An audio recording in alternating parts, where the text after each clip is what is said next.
नमस्कार दोस्तों, हमारे चैनल एक्स मैथ्स में आपका स्वागत है। इस चैनल पर मैं जनरल मैथमेटिक्स की वीडियो डेली अपलोड करता हूं, जो कि सभी प्रकार के कम्पिटेटिव एग्जाम्स के लिए काफ़ी ज़्यादा लाभदायक होती हैं। आज की इस वीडियो में हम सिंपल इंटरेस्ट के क्वेश्चन सॉल्व करेंगे। चलिए वीडियो को शुरू करते हैं। पहला क्वेश्चन लिखा हुआ है, 12,400 की एक धनराशि एक निश्चित साधारण ब्याज की दर पर 3 वर्ष में बढ़कर 14,632 हो जाती है। वार्षिक ब्याज की दर ज्ञात कीजिए। तो सबसे पहले दिया हुआ है 12,400 की एक धनराशि, ये क्या हो जाएगा? मूलधन हो जाएगा। तो मूलधन को हम पी से डिनोट करते हैं, कितना है? 12,400 रुपये। आगे टाइम दिया हुआ है 3 वर्ष में, तो टाइम हम लिख लेंगे, कितना है? 3 वर्ष है। बढ़ करके 14,632 हो जाती है। तो जो 14,632 है, ये टोटल अमाउंट है, मतलब ये मिश्र धन है। कितना है? 14,632। मिश्र धन क्या होता है कि मूलधन में जो भी ब्याज लगता है, मूलधन में जो भी ब्याज लगता है, अगर हम दोनों को जोड़ देते हैं तो हमारा मिश्र धन हो जाता है।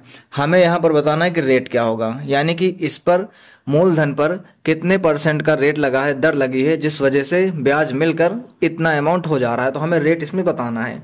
चलिए देखते हैं कि इसको हम कैसे सॉल्व करेंगे। यहाँ पर सबसे पहले हम एसआई निकाल लेंगे कि हमारा सिंपल इंटरेस्ट है कितना। तो देखो, अगर हम ए में से यानी कि टोटल अमाउंट में से मूलधन निकाल देते तो हमें एसआई मिल जाएगा। तो हम क्या करेंगे, इसमें से हम मूलधन निकाल देंगे, यानी कि 12,400। अगर इसको हम माइनस करते हैं तो हमारे पास कितना आ जाएगा? 2,232 रुपये। ये हमारा क्या है? ये हमारा एसआई है। अब एसआई के लिए हमारे पास डायरेक्ट एक फार्मूला होता है, मैंने पहली वीडियो में बताया था, PRT/100। यहाँ पर हम वैल्यू को पुट करेंगे। एसआई की वैल्यू है 2,232 इक्वल टू पीआरटी को अगर देखते हैं तो पी की वैल्यू क्या है? 12,400। आर की वैल्यू हमें निकालनी है। समय कितना दिया हुआ है? 3 वर्ष। डिवाइड कर देंगे इसको हम 100 से। 2 जीरो से ये 2 जीरो कट जाएंगे। फिर इसको अगर काटते हैं हम, 3 से काटते हैं तो 3 से कितनी बार में जाएगा? 3 × 7 = 21 हो जाएगा, एक बचेगा 13, 3 × 4 = 12, 3 × 4 = 12। अब इसको अगर काटते हैं तो 124 से 6 बार में जाएगा। तो यहां से हमें मिल जाएगा आर की वैल्यू कितनी आ जाएगी? 6%। यही हमारे क्वेश्चन का आंसर हो जाएगा। दूसरा क्वेश्चन देखते हैं। लिखा हुआ है, यदि 12,000 की एक राशि एक निश्चित साधारण ब्याज की दर पर 5 वर्ष में 15,000 हो जाती है, तो ब्याज की दर ज्ञात कीजिए। सेम वैसा ही क्वेश्चन है। मूलधन इसमें दिया हुआ है 12,000। 12,000 रुपये क्या है? मूलधन दिया हुआ है। टाइम दिया हुआ है 5 वर्ष के लिए, तो टाइम हम लिख लेंगे, कितना है? 5 वर्ष के लिए। और मिश्र धन जो हो जाता है, टोटल अमाउंट, वो हो जाता है 15,000 रुपये। तो ए लिख लेंगे, ये कितना हो जाएगा? 15,000 रुपये। हम थोड़ा इसको शार्ट में करेंगे। हमें पता है कि ये होता है पी प्लस एस आई। हमें बताना क्या है? रेट की वैल्यू बतानी है। यहां से अगर हम देखते हैं तो ये पी है और ये अमाउंट है टोटल। तो हमें एस आई कितना मिल जाएगा? 15,000 से 12,000 माइनस कर देंगे तो एस आई की वैल्यू यहाँ पे कितनी आ जाएगी? 3,000 रुपये। एस आई का हम सीधे फार्मूला लगा देंगे। एस आई का फार्मूला होता है PRT/100। यहां से एस आई की वैल्यू कितनी रखेंगे हम? 3,000 रखेंगे। पी की वैल्यू है 12,000। आर की वैल्यू हमें निकालनी है और टी की वैल्यू दिया हुआ है 5 वर्ष। डिवाइड कर देंगे इसको हम 100 से। अगर हम इसको काटते हैं तो 3 जीरो से 3 जीरो चला जाएगा। 3 से 12 4 बार में जाएगा। अगर हम 5 और 4 को मल्टीप्लाई करते 20 हो जाएगा। 20 से 100 5 बार में जाएगा। क्रॉस में मल्टीप्लाई करेंगे तो आर की वैल्यू सीधे सीधे कितनी आ जाएगी? 5%। यानी कि इस अमाउंट पर, दिए गए मूलधन पर 5% का ब्याज 5 साल तक लगेगा। तो टोटल अमाउंट जो हो जाएगा वो 15,000 हो जाएगा। तो ये हमारे क्वेश्चन का आंसर हो जाएगा। तीसरा क्वेश्चन देखते हैं। लिखा हुआ है, यदि कोई राशि 4 वर्षों में 20,720 और 6 वर्षों में 24,080 हो जाती है, तो वह राशि और साधारण ब्याज की दर ज्ञात कीजिए। पहली कंडीशन लिखा है कि 4 वर्षों में 20,720 हो जाती है, यानी कि टाइम कितना है? 4 साल का।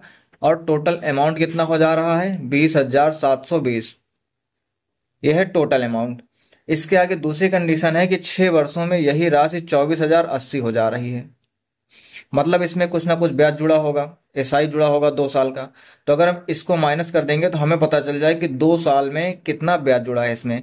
इसको माइनस करते हैं, 80 से 60 हो जाएगा, 47 से 7 जाएगा तो कितना हो जाएगा? 33 हो जाएगा। तो 3,360 रुपये जो है 2 साल का ब्याज है। अब हमारे पास दो ऑप्शन है, या तो हम 4 साल के लिए डाटा निकाल सकते हैं सारा कुछ, या तो 6 साल के निकाल सकते हैं। तो हम अगर 4 साल के लिए निकालें तो यहाँ पर 2 साल का दिया हुआ है, इसमें हम 2 से मल्टीप्लाई कर देंगे तो हमें पता चल जाएगा कि 4 साल में कितना ब्याज बना है। तो इसे हम 2 से मल्टीप्लाई करेंगे तो 4 साल आ जाएगा।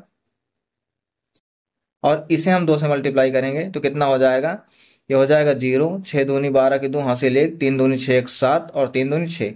यानी कि 4 साल में कितना ब्याज आ रहा है, 6720। हमारे पास 4 साल का ही डाटा है, तो यहाँ पर आगे हम एसआई लिख सकते हैं, कितना है 6720। लेकिन अभी हमें मूलधन भी चाहिए, तो मूलधन निकालने के लिए हम क्या करेंगे, क्योंकि क्वेश्चन में मूलधन पूछा हुआ है।